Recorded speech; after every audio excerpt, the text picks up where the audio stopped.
करीब 20 सीटों के करीब हम चुनाव लड़ेंगे। वो हमारी तैयारी है और आरएलडी वहाँ चुनाव लड़ रही है। हमारी वहाँ 2 मीटिंग हो चुकी हैं और 2 तारीख को हमने अपनी सारे स्टेट के नेताओं को, सब कैंडिडेटों को बुलाया और उसकी घोषणा करेंगे और वो हम तैयारी में लगे हुए हैं। क्योंकि आप लोग एनडीए के हिस्सा हैं, आपके नेता केंद्रीय मंत्री भी हैं, तो क्या बीजेपी से भी कोई बातचीत हुई है वैली में चुनाव लड़ने के लिए, चाहे वो जम्मू हो या कश्मीर हो? देखिए, वहाँ पर कोई बात नहीं हुई। हम अकेले चुनाव लड़ रहे हैं और हमारा गठबंधन उत्तर प्रदेश में था, हरियाणा में कुछ बात चल रही है। हम अब जेडीयू भी बिहार में गठबंधन होता तो बाहर अलग भी चुनाव लड़ती है। वो कहीं स्टेट में गठबंधन है, कहीं नहीं है, पर यह बात सही है कि हम एनडीए के हिस्सा हैं और हम चुनाव लड़ रहे हैं। और वहाँ पर जो चौधरी चरण सिंह जी चाहते थे, बेसिकली हुआ क्या है कि जम्मू कश्मीर में विकास जरूर हुआ है पर किसान का विकास उतना नहीं हुआ जितना होना चाहिए। वहाँ पर फल की खेती को, सेब की खेती को बढ़ाया जा सकता है, वहाँ ड्राई फ्रूट की खेती को बढ़ाया जा सकता है, वहाँ सैफरन की खेती को बढ़ाया जा सकता है। वहाँ पर उस पर ध्यान देने की जरूरत है। और चौधरी चरण सिंह गांव, गरीब और किसान की बात करते थे, तो कश्मीर में गरीबी बहुत है, कश्मीर में गांव बहुत है। अगर मैं बात करूं तो जम्मू और श्रीनगर को छोड़ के महानगरों को बाकी गांव और कस्बों में फैला पड़ा। तो जो चौधरी चरण सिंह की नीति है वहां लागू होगी। और चौधरी चरण सिंह के जमाने में वहां लोकदल काफी मजबूत था, पुराने लोग थे और इसी आधार पर लोग जुड़े थे कि मजदूर को मजदूरी बढ़े, कि खेत की आय बढ़े, गांव के लोगों की ताकत बढ़े। ये ताकत चौधरी चरण सिंह बढ़ाना चाहते थे और उसी ताकत को लेकर हम लोग जयंत चौधरी जी और हमारी पार्टी वहां जा रही है। कारण ये है कि लघु उद्योग की ज्यादा जरूरत है। जम्मू कश्मीर में बेरोजगारी का भी एक सवाल है। रोजगार के सवाल को स्किल से भी डेवलप किया जाएगा, पर मेन रोजगार के सवाल को डेवलप करने के लिए जम्मू कश्मीर में लघु उद्योग लगाने होंगे।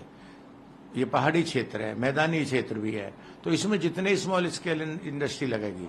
चौधरी चरण सिंह जी कहते थे जो काम हाथ से हो सकता हो, जूता, कपड़ा, दिया सलाई, मोमबत्ती, ये तमाम काम, कॉपी, ये हाथ से बन सकते हैं। इनको बेरोजगार नौजवानों को सस्ते ब्याज पर पैसा देकर उसमें लगाया जा। ये अपने परिवार के लड़कों को, दोस्तों को, सबको लगाएंगे और बेरोजगारी मिटेगी। तो हम उसी आधार पे हम जम्मू कश्मीर में बात करेंगे, हम उसी आधार पे अपना चुनाव लड़ेंगे और हमारे मुख्य मुद्दे जो होंगे वो गांव, गरीब, किसान और बेरोजगारी का मुद्दा होगा, उस पर हम बात करेंगे। ये मानकर चला जाए या फिर ये बोला जाए कि एनडीए से राहें आप लोगों की अलग है जम्मू कश्मीर में? नहीं, देखिए, इसको आप एक राहें अलग करने का जो आपका कहना है, ये आपकी अपनी एक विद्वता की बात हो सकती है, पर ये दोस्ताना बात भी हो सकती है। इसको आप राहें अलग क्यों कह रहे हैं? हम तो साथ हैं, हम साथ साथ चल रहे हैं। हम यूपी में भी साथ हैं, हम दिल्ली में भी साथ हैं, हम हरियाणा में भी साथ लड़ रहे हैं, तो हम साथ हैं। पर एक दोस्ताना लड़ाई भी तो होती है साहब, फ्रेंडली फाइट कहिए साहब, ऐसा राह अलग क्यों कहते हैं? ये फ्रेंडली फाइट कि बेनिफिट कांग्रेस और एनसी को नहीं होगा क्योंकि गठबंधन एक तरफ कांग्रेस और एनसी का मजबूत। अब देखिए, राजनीति में गठबंधन उनको किसको होगा ये अलग सवाल है। लोकदल अपनी ताकत चौधरी चरण सिंह की नीति को लेकर सारे हिंदुस्तान में बनाने का काम कर रहा है।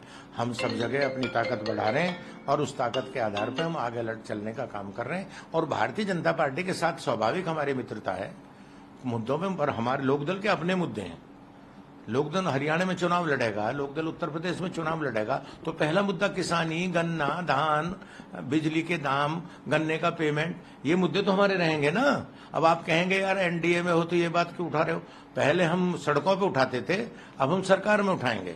अब हम मुख्यमंत्री जी से बात करेंगे, प्रधानमंत्री जी से बात करेंगे, सारे मंत्रियों से बात करेंगे। क्या केंद्रीय मंत्री जयंत चौधरी भी जाएंगे जम्मू कश्मीर? जो रिक्वायरमेंट आएगी उसी रिक्वायरमेंट के तहत हम प्रोग्राम लगाएंगे।